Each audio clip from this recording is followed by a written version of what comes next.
अस्सलाम वालेकुम friends. Drama serial माहिर के आने वाले एपिसोड में हम देखेंगे कि ज़हीर और हबीब ने तो एनी और फ़ाखिर की शादी छोटी उम्र में करवा के अपने अरमान पूरे कर लिए, मगर दोनों बच्चों को वक्त से पहले ही ज़िंदगी की कड़ी धूप में ला खड़ा कर दिया है। और फ़ाखिर और एनी की छोटी उम्र में शादी का रिजल्ट उनकी बेटी अनाया की सूरत में दुनिया में आ गया है। एनी बेचारी तो अपनी सारी जिम्मेदारियाँ बहुत मेहनत और खुश असलूबी से अंजाम दे रही है। वो घर, बच्ची और पढ़ाई के साथ लेकर चलने की पूरी कोशिश कर रही है, मगर इसके घर वाले इसकी मज़ीद पढ़ाई के हक़ में नहीं होते। मगर उसकी माँ आयशा जो है वो उसका साथ देती है। इसके सारे घर वाले इसे बहाने बहाने से पढ़ाई छोड़कर घरदारी पे तवज्जो देने की तलकीन करते हैं, मगर एक आयशा ही होती है जो उसकी हौसला अफजाई करती है। और एनी भी अपनी माँ को समझाते हुए कहती है कि अम्मा, आप देख लीजिएगा कि एक दिन आप सब लोग हमारी पढ़ाई की मिसालें देंगे।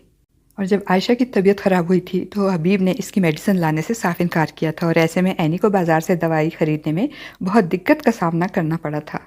और एनी ने अपने बीवी होने का हक इस्तेमाल करते हुए फ़ाखिर से कहा था कि इसको एक गाड़ी और ड्राइवर मुहैया किए जाए, क्योंकि घर में किसी भी इमरजेंसी की सूरत में गाड़ी और ड्राइवर का होना लाजमी है, और ये इसका हक है कि फ़ाखिर इसको गाड़ी और ड्राइवर की सहूलत मुहैया करे। फ़ाखिर जब अपनी माँ से इस बारे में बात करता है तो वो देखते हैं कहकर बात को इग्नोर कर देती है। और अब जब नन्ही अनाया को बेड से गिरने की वजह से सर पे चोट लगती है तो एनी तो कॉलेज से वापस आ जाती है, मगर घर पे किसी बड़े और गाड़ी के ना होने की वजह से इसको बहुत मुश्किल का सामना करना पड़ता है। और जब शाम को फ़ाखिर आता है तो एनी अनाया के बेड से गिरने और सर पर चोट लगने और साथ ही अपनी मुश्किल का जिक्र करती है।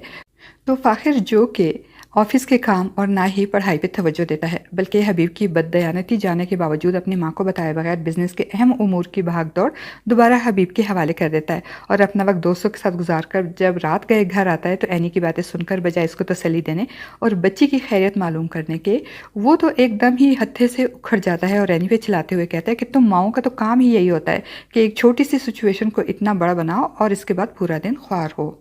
दूसरी तरफ साइका को अपने शौहर फराज के मोबाइल पे शाजिया नामी औरत की बेशुमार कालें देखकर शक हो जाता है, और जब वो फराज से पूछती है तो फराज एक झूठी फर्जी कहानी सुनाकर साइका को मुतमईन करने की कोशिश करता है, जिससे साइका का शक यकीन में बदल जाता है। और जब फराज घर से खूब बन ठन कर खुशबुओं का शावर लेकर घर से निकलता है तो साइका भी इसका पीछा करती है और फराज को शाजिया के साथ खुशगपियों में मसरूफ़ खाना खाते देख लेती है और गुस्से में भरी हुई घर वापस आती है। और जब रात को फराज घर आता है तो साइका गुस्से में आग बबूला होकर कहती है, देख ली मैंने आपकी मसरूफियत, जान ले लूंगी मैं इसकी भी और आपकी भी।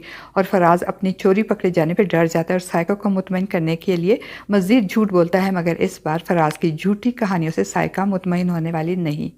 और फ्रेंड्स, दूसरी तरफ हबीब की दूसरी बीवी राहीला खुद को खुदाई फौजदार समझकर हर एक के मामलात में टांग अड़ाना और सबकी किस्मत का फैसला करना अपना हक समझती है, और इस बार भी वो फायजा का रिश्ता करवाने के लिए एड़ी चोटी का जोर लगाती है। तो एनी कहती है कि आपका ये अरमान कभी पूरा नहीं होगा, फायजा का रिश्ता करवाने नहीं दूंगी मैं आपको, आपकी ये हसरत ही रह जाएगी। तो राहीला एनी से कहती है, एक बात तो मैं तुम्हें बता दूं मेरी जान, कि अरमान मेरे सारे पूरे हो जाते हैं जैसे तैसे। फ्रेंड्स, आपका क्या ख्याल है, क्या राहीला फायजा का रिश्ता करवाने में कामयाब हो जाएगी? अपनी राय का इजहार कमेंट बॉक्स में ज़रूर कीजिएगा।